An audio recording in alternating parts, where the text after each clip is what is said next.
जनाब आज उसका टाइम नहीं है जो जेल के साथ हमने बात की है वो क्लियर कर दिया। कहने पे मुलाकात नहीं करने दी गई। ये जब इसको जेल से प्रिटेंडेंट असद बढ़ाए के अंदर बैठा है, उसकी गाड़ी इधर से जाएगी ना, उसको पकड़ के पूछेगा, हेलीकॉप्टर पे खलाई शटल पे दौर से नहीं जाएगा ना, उसको पकड़ के पूछेगा, उसकी गाड़ी रोक के पूछे उसे कि किसके कहने पे आप ये क्यों कर रहे हैं, आपने अपने स्वाबदीदी इख्तियार किस तरह इस्तेमाल किए। और मैंने उससे कहा कि आके आंखें मिला के मुझसे बताए कि क्यों नहीं ये कंटेम्प्ट ऑफ कोर्ट क्यों कर, और भाग रहा है वो अपने दफ्तर में कहीं पे बैठा हुआ है। बहुत शुक्रिया, थैंक यू जनाब। आज उसका टाइम नहीं है जो जेल के साथ हमने बात की है वो क्लियर कर दिया। कहने पे मुलाकात नहीं करने दी गई। ये जब इसको जेल से प्रिटेंडेंट असद बढ़ाए के अंदर बैठा है, उसकी गाड़ी इधर से जाएगी ना, उसको पकड़ के पूछेगा, हेलीकॉप्टर पे खलाई शटल पे दौर से नहीं जाएगा ना, उसको पकड़ के पूछेगा, उसकी गाड़ी रोक के पूछे उसे कि किसके कहने पे आप ये क्यों कर रहे हैं, आपने अपने स्वाबदीदी इख्तियार किस तरह इस्तेमाल किए। और मैंने उससे कहा कि आके आंखें मिला के मुझसे बताए कि क्यों नहीं ये कंटेम्प्ट ऑफ कोर्ट क्यों कर, और भाग रहा है वो अपने दफ्तर में कहीं पे बैठा हुआ है। बहुत शुक्रिया, थैंक यू जनाब। आज उसका टाइम नहीं है जो जेल के साथ हमने बात की है वो क्लियर कर दिया। कहने पे मुलाकात नहीं करने दी गई। ये जब इसको जेल से प्रिटेंडेंट असद बढ़ाए के अंदर बैठा है, उसकी गाड़ी इधर से जाएगी ना, उसको पकड़ के पूछेगा, हेलीकॉप्टर पे खलाई शटल पे दौर से नहीं जाएगा ना, उसको पकड़ के पूछेगा, उसकी गाड़ी रोक के पूछे उसे कि किसके कहने पे आप ये क्यों कर रहे हैं, आपने अपने स्वाबदीदी इख्तियार किस तरह इस्तेमाल किए। और मैंने उससे कहा कि आके आंखें मिला के मुझसे बताए कि क्यों नहीं ये कंटेम्प्ट ऑफ कोर्ट क्यों कर, और भाग रहा है वो अपने दफ्तर में कहीं पे बैठा हुआ है। बहुत शुक्रिया, थैंक यू जनाब। आज उसका टाइम नहीं है जो जेल के साथ हमने बात की है वो क्लियर कर दिया। कहने पे मुलाकात नहीं करने दी गई। ये जब इसको जेल से प्रिटेंडेंट असद बढ़ाए के अंदर बैठा है, उसकी गाड़ी इधर से जाएगी ना, उसको पकड़ के पूछेगा, हेलीकॉप्टर पे खलाई शटल पे दौर से नहीं जाएगा ना, उसको पकड़ के पूछेगा, उसकी गाड़ी रोक के पूछे उसे कि किसके कहने पे आप ये क्यों कर रहे हैं, आपने अपने स्वाबदीदी इख्तियार किस तरह इस्तेमाल किए। और मैंने उससे कहा कि आके आंखें मिला के मुझसे बताए कि क्यों नहीं ये कंटेम्प्ट ऑफ कोर्ट क्यों कर, और भाग रहा है वो अपने दफ्तर में कहीं पे बैठा हुआ है। बहुत शुक्रिया, थैंक यू।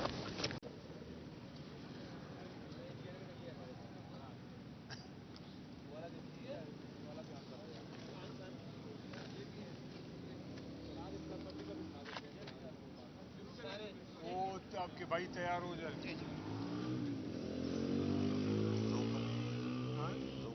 ओके, बिस्मिल्लाह जी को तैयार है। ओके बिस्मिल्लाहिर्रहमानिर्रहीम। अडियाला जेल के बाहर हम लोग खड़े हैं, इस वक्त आप देख रहे हैं, और ये हमारे पास इस्लामाबाद हाई कोर्ट के ऑर्डर्स हैं। कल हमने इस्लामाबाद हाई कोर्ट से ऑर्डर लिया खान साहब से मिलने का। कल हम आए, हमें मिलने नहीं दिया गया, ये कह के कि जी आज मुलाकात का टाइम नहीं है, आप लोग कल आए।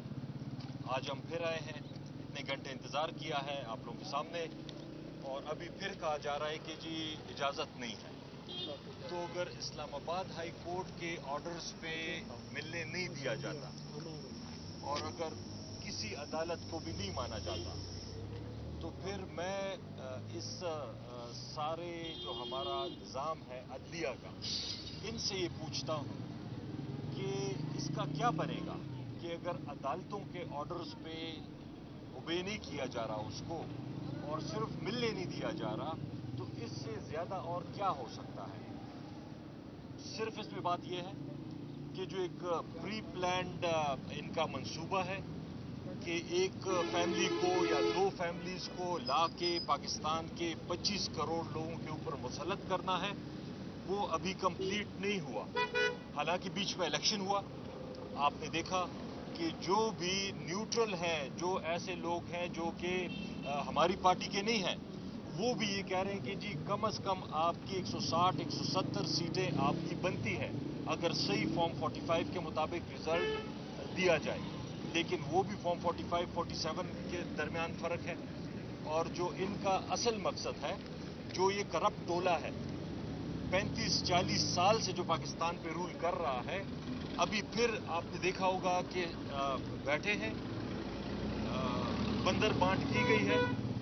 जरदारी साहब अपने बेटे को वज़ीर-ए-आज़म के लिए नॉमिनेट कर रहे हैं, बिलावल साहब अपने वालिद को, जरदारी साहब को प्रेसिडेंट के लिए नॉमिनेट कर रहे हैं, नवाज शरीफ साहब अपने भाई को वज़ीर आज़म के लिए नॉमिनेट कर रहे हैं, शहबाज शरीफ साहब अपनी भतीजे को चीफ मिनिस्टर बनाने के लिए नॉमिनेट कर रहे हैं। तो ये क्या सिस्टम है, ये क्या जमहूरियत है? इस तरह तो ये मुल्क नहीं चलेगा। ये मज़ीद हम खुदा न खास्ता हम तबाही की तरफ जाएंगे, हम बर्बादी की तरफ जाएंगे। तो मेरी अदलिया से ये रिक्वेस्ट है, इलेक्शन कमीशन से तो हमारी बिल्कुल एतमाद ही उठ गया है, उनके ऊपर तो किसी का एतबार नहीं है।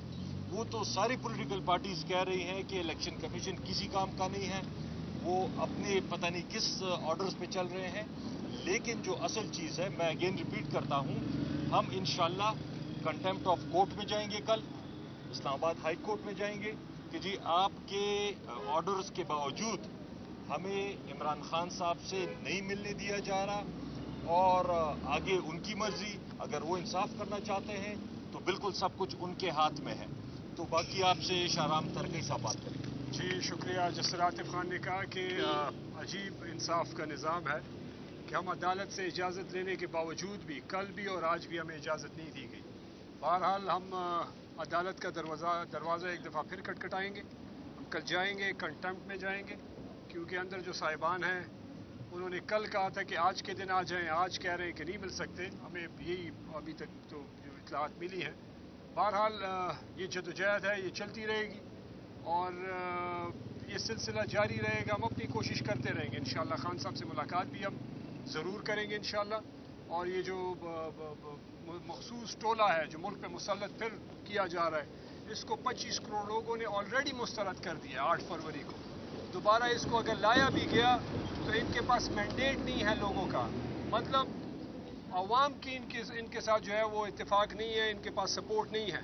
अगर मुसल्लत करना भी है, ये मैं आपसे आज ही कह रहा हूँ कि साल से ज़्यादा नहीं चल सकते, ये चल ही नहीं पाएंगे, क्योंकि लोगों की सपोर्ट नहीं होगी। ये बेशक बड़ी कुर्सियों पे बैठ जाए, लेकिन इनको अवाम की सपोर्ट नहीं रहेगी। और मसला ये है कि मुल्क का खुदा न ख्वास्ता नुकसान होगा। इन्होंने 16 महीने मुल्क के जो जनाजा निकाला है, जो महंगाई का, बदमनी का, लाकानूनियत का, बेरोज़गारी का, वो एक दफ़ा फिर मुसल्लत किया जा रहा है, जिससे पाकिस्तान का नुकसान होगा, जो हम सब का नुकसान है। तो उसको रोकने के लिए हम पूरी कोशिश करेंगे। शुक्रिया जी। आतिफ साहब ये बताएं, क्या आप सबसे कोर्ट ऑर्डर के बावजूद भी सुप्रिंटेंडेंट इतनी जरूरत कर सकते हैं कि वो आपको मुलाकात करने की इजाज़त दें? तो इस वक्त पार्टी लीडरशिप की इमरान खान से मुलाकातें किस हद तक अहमियत रखती हैं? देखिए, पहली बात तो मैं आपके दूसरे सवाल का पहले जवाब दे देता हूँ। देखिए, इलेक्शन हुआ है, तहरीक इंसाफ सबसे बड़ी पार्टी बन के उभरी है, आवाम ने वोट दिया है। अब सिंध में, पंजाब में, विफाक में, खैबर पुख्तूनख्वा में, वहाँ तो हुकूमत भी बननी है। अब इन सारी चीज़ों पे चूँकि हमारे लीडर हैं इमरान खान साहब, से हमें गाइडेंस चाहिए, उनसे इंस्ट्रक्शंस चाहिए कि जी कौन सा ओहदा, कहाँ पे हमने अपोजिशन करनी है, कहाँ पे हमने कोई किसी पार्टी से बात करनी है, नहीं करनी, लेकिन उसके लिए नहीं मिलने दिया जा रहा। बावजूद इसके कि ये साल 1.5 साल से तहरीक इंसाफ के ऊपर जो गुजरी, हमारी ज़ात के ऊपर जो गुजरी, इमरान खान साहब, उनकी अहलिया और सारों के ऊपर हद्दुल वसा कोशिश कर लिया, प्रेशर्स डाल दिए, केसेस झूठे बना दिए, लोग उठाए गए। इलेक्शन के बाद आरओ के ऑफिस में रिजल्ट रोकने की कोशिश की गई। उसके बावजूद भी अगर कोई नवाज शरीफ को मानने को तैयार नहीं है, अगर कोई जरदारी को मानने को तैयार नहीं है, तो मेरे ख्याल में ये तो सिंपल सी बात है कि क्यों 25 करोड़ लोगों के ऊपर मुसल्लत करते हैं।